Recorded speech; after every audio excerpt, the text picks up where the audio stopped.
give it up for Madeline Lunsford.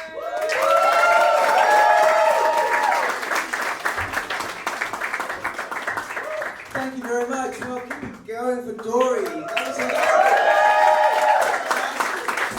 So much. I don't know what your criteria are for dicks on your forehead, but it's not just the men in here. If I knew you were going to be so low and me so close, I would have worn some jewellery. And now a-nazzled myself. Is that the phrase? I feel like a little disco ball back there. A couple of little tiny disco balls at the front. Hi, my name's Madeline. You're all very lovely people, obviously very intelligent, being here on a Wednesday. And you seem marvellous, so I apologise in advance for offending you, but I'm going to do that now. I think we can all probably agree that it's 2022, we can drop the pretense. We all pretty much know that left-handed people are just pretending to be left-handed to make our right-handed lives more difficult. I mean, you know, I'm not trying to tell anybody what to do in the privacy of their own homes. They can be as left-handed as they like. If they want to be left-handed in the bedroom, go for it. You know, be ambidextrous if you like. You know, use both hands. It's none of my business. That's their private time. But just don't bring their left-handedness into our schools and in front of our children. Because our children are very impressionable. They're going to see, you know, it's very fashionable at the moment to have smudged graphite on the heel of the people's hands. Smudging what you just wrote is just, it's a vibe right now. So kids are going to see that and they'll be like, ooh, that looks so fun. And they can't take it back. They can't take it back. Once they buy the glove. So, I'm glad you're on board with me. Yes, that kind of people don't exist, and it would just be better if they all went and lived on an island somewhere. Bangkok. So I'm glad you're with me on that. I'm just pretending. So, yes, glad we got that bullshit out of the way. Well, let's see.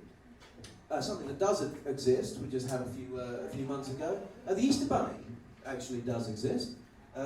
Didn't know that, but the Easter Bunny is actually a 6-foot male bunny, lays eggs, which, I mean, duckbill platypus miracle there, but the Easter Bunny lays eggs, 6 foot tall, horrible drinking problem. That's why they're there early on a Sunday morning. He goes to everybody's gardens, you know, after a hard night out, no sleep, just fur matted with carroty vomit.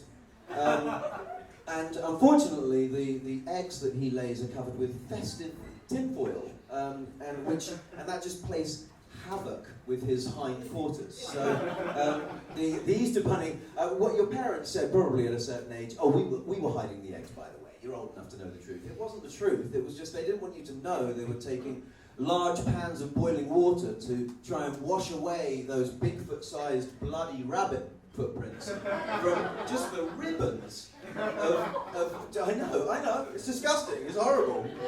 I mean, but so that's what they were doing. So he is real, and so now knowing that that's the real one, you're welcome to join the Church of the Easter Bunny with me if you like. You don't have to go anywhere. You can just look up to the rabbit hutch in the sky and suckle on the water bottle of forgiveness.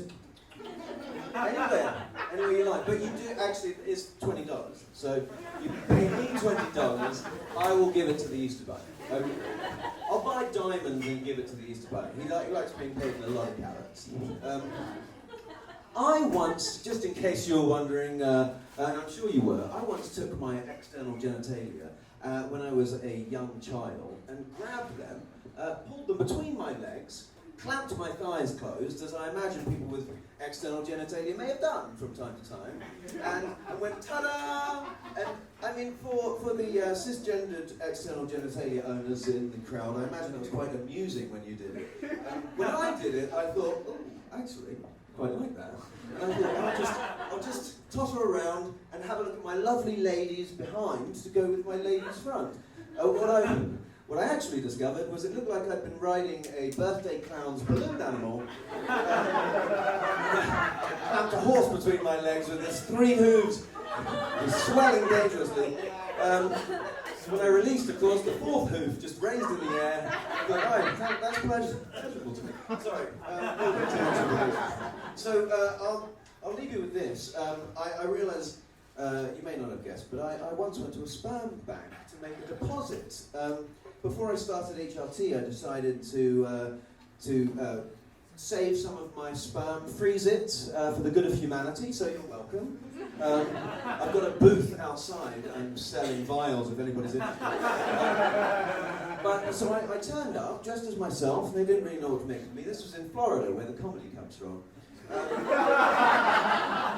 And I was asked to make a deposit. I thought that a sperm bank would have a room where you make those deposits that would be kind of like a jizz palace, like a sexy kind of masturbatorium kind of place, with mood lighting and some, sexy music and well-thumbed magazines, maybe a leather sofa you don't want to touch. There wasn't any of that. It was actually just a regular office toilet. And then it was old-timey sort of 70s paneling on the wall, and so it was just, which actually is quite pornographic, so maybe that was how they were trying to get us in there. Just little wooden panelling is always very sexy. So I was in there with my container, and the container they give you isn't very large, and as anybody, well, most of you have probably witnessed, semen can be rather wayward from time to time.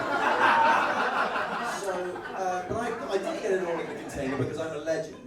And so, unfortunately, there was no mood music, but there was a gap under the door of about 1.5 inches. And outside, there were several nurses just entering information, clickety-clacking on their keyboards. And if I could hear them, they could hear me. So, my last wank of any substance, sorry, disgusting myself for a second. My last meaningful wank. Was done in complete red-faced silence. So I'd love for you to imagine me as an androgynous goddess, strumming the golden lyre and my breasts heaving and moist with perspiration, but that wasn't happening. It was actually more of sort of a crumpled cave goblin, just furiously savaging myself. So anyway, I gave the container back, and the big gulp container was sloshing a little bit over the side. And as the nurse took it, we spilled some. I said, "Oh, just take a sip, just take a little sip." And I took a sip, took another sip. We got quite drunk on my gender fluid. And that's how she became transgender.